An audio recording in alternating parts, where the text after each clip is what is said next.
ఆలయం ఆధ్యాత్మికతకు నిలయంగా మాత్రమే ఉండాలి. తిరుమల తరహాలో ప్రతి ఆలయంలో నిబంధనలను అమలు చేయాలన్నారు CM Revanth Reddy. No politics please.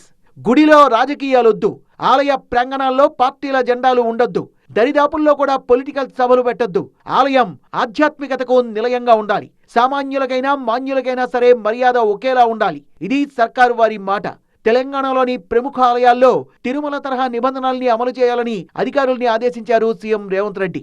ఆలయాల పరిసరాల్లో రాజకీయ పార్టీల జెండాలు పెట్టడం, సభలు నిర్వహించడం ఇక నిషేధమన్నారు. అలాగే ఆలయాలు వేదికగా రాజకీయాలు మాట్లాడొద్దన్నారు. ఈ విషయంలో తిరుమల తరహాలో నిబంధనల్ని అమలు చేయాలన్నారు. భక్తుల విశ్వాసాలకు ప్రాధాన్యమివ్వాలని, సనాతన సంప్రదాయాలు శాస్త్రాలకు అనుగుణంగా ఆలయాల అభివృద్ధి జరగాలన్నారు సీఎం.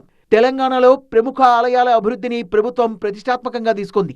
225 కోట్ల రూపాయల వ్యయంతో బాసర జ్ఞాన సరస్వతి క్షేత్ర అభివృద్ధిని చేపట్టింది. దీనికి మాస్టర్ ప్లాన్ కూడా సిద్ధమైంది.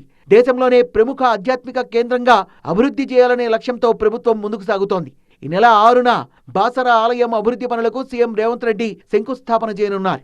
బాసర ఆలయం అభివృద్ధికి సంబంధించిన మాస్టర్ ప్లాన్ పై అధికారులతో సమీక్షా సమావేశం నిర్వహించారు. కొన్ని మార్పులు చేర్పులు చేసిన సీఎం రేవంత్ రెడ్డి ఆలయ ప్రాంగణంలో పచ్చదనం పెంచేలా మొక్కల్ని నాటాలని సూచించారు. ఆలయం సమీపంలో హెల్త్ సెంటర్ ఏర్పాటు చేయాలని, ఆలయ పరిసరాల్లో ఈవీలకు మాత్రమే అనుమతి ఇవ్వాలన్నారు. వీఐపీ వాహనాలకు కూడా పార్కింగ్ బయటే ఉండాలన్నారు. పార్కింగ్ ఏరియాల్లో సోలార్ రూఫ్ టాప్లు ఏర్పాటు చేయాలని సూచించారు. ఆలయం అభివృద్ధి అద్భుతంగా ఉండేలా చర్యలు తీసుకోవాలన్నారు. భక్తుల విశ్వాసాలకు భంగం కలగకుండా శాస్త్రోక్తంగా పనులు జరగాలని స్పష్టం చేశారు. భవిష్యత్తులో భక్తుల రద్దీ పెరుగుతుందన్న దృష్ట్యా విశాలమైన రహదారుల్ని నిర్మించాలని, ఆలయ పవిత్రతకు భంగం కలగకుండా కఠిన నిబంధనల్ని అమలు చేయాలన్నారు. ఆలయం పరిసరాల్లో రాజకీయాలకు తావు ఉండకూడదన్నారు. అందుకోసం తిరుమల తిరుపతి దేవస్థానం తరహాలో నియమాల్ని తీసుకురావాలని సీఎం అధికారుల్ని ఆదేశించారు.